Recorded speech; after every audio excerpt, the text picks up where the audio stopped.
Well, I think the one thing that discipline definitely does help you with is it helps you get things done. And when you get things done, when you actually do things, you have more success.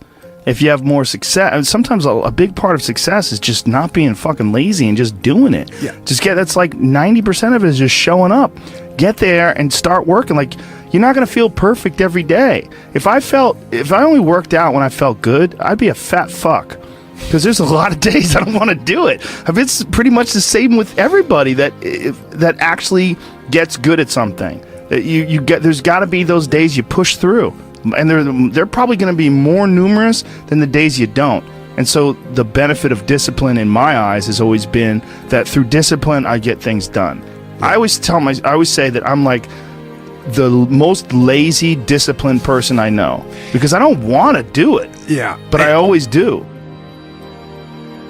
One of the big problems is sitting down and doing the work. Mm-hmm. And you gotta, and Pressfield talks about that in the most concise and beautiful way. And he labels it like an enemy. He calls it resistance. Mm-hmm. And that you have to sit down, you have to overcome resistance, and that the pro goes to work. And it doesn't matter if you're sick, it doesn't matter if you have kids, it doesn't matter what, you're a pro and you go to work. And that just, it puts it in your head that this is what I do. This is what, and you have pride in that. And then when you are in front of that keyboard and you look down at the count, it says, I got fuck 1,000 words today. I put 1,000 words in. You're doing the work, and out of that work, gems blossom. Little things, but you might have a day where you just write nothing but dog shit. So what? Show up again tomorrow, and tomorrow out of that dog shit, a flower will emerge. You never know, and that's the only way to develop real.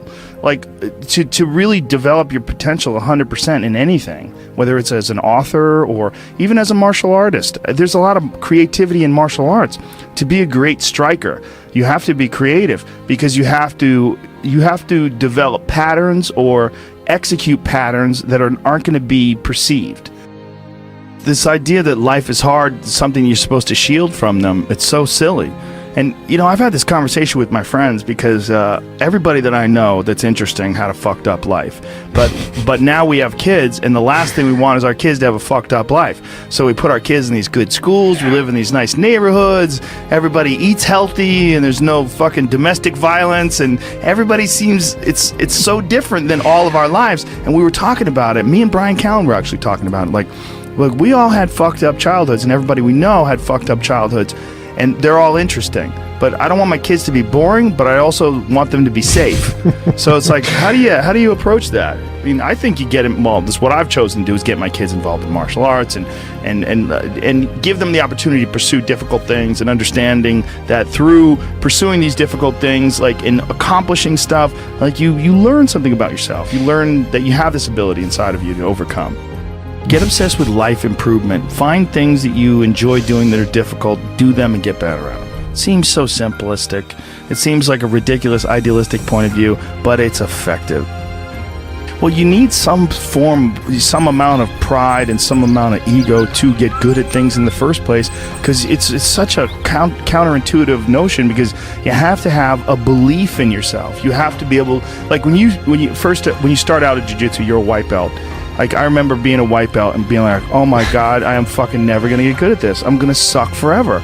But to look at people who are better than you and know they had to have sucked at one point in time. Okay, there's somewhere along the end of this tunnel, there's got to be a light. I just got to keep going. Yeah. And that takes ego, and right? Ego, yeah, I was going to say, I mean, ego drives you to be successful, me to be successful. Ego is what's driving you. The problem is when you let ego go too far. Yeah. And everything takes balance. There's a dichotomy in everything. Every part of you has a dichotomy. You can get so into the physical aspects of things that you end up like doing a bunch of steroids and going crazy and ruining your health. Right? Yeah. That's not good.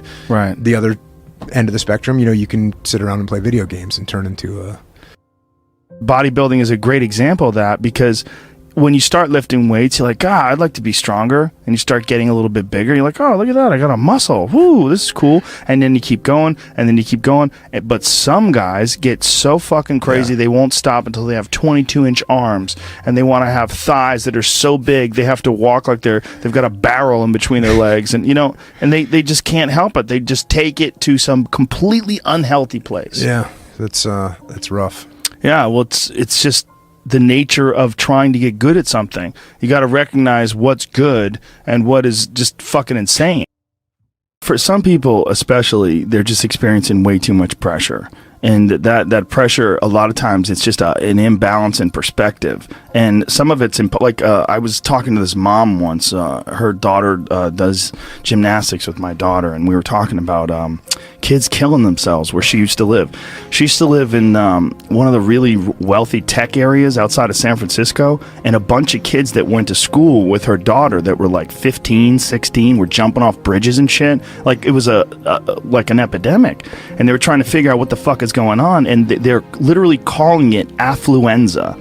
That these affluent kids and their families are literally worth $1 billion. You know, I mean, everybody's super rich, and they're having this insane pressure, like before high school and in high school, to be in Ivy League schools and to get 4.0s and all, and they're not having any fun, and they're not experiencing life, and they don't have any hope, and their parents are all on fucking pills, and they're just killing themselves.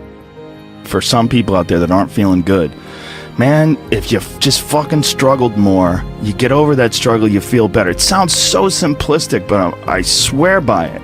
I've felt shitty myself, and then forced myself to work out, and after I get out of there, I'm like, whoa, 100%. fucking it's 100% guarantee.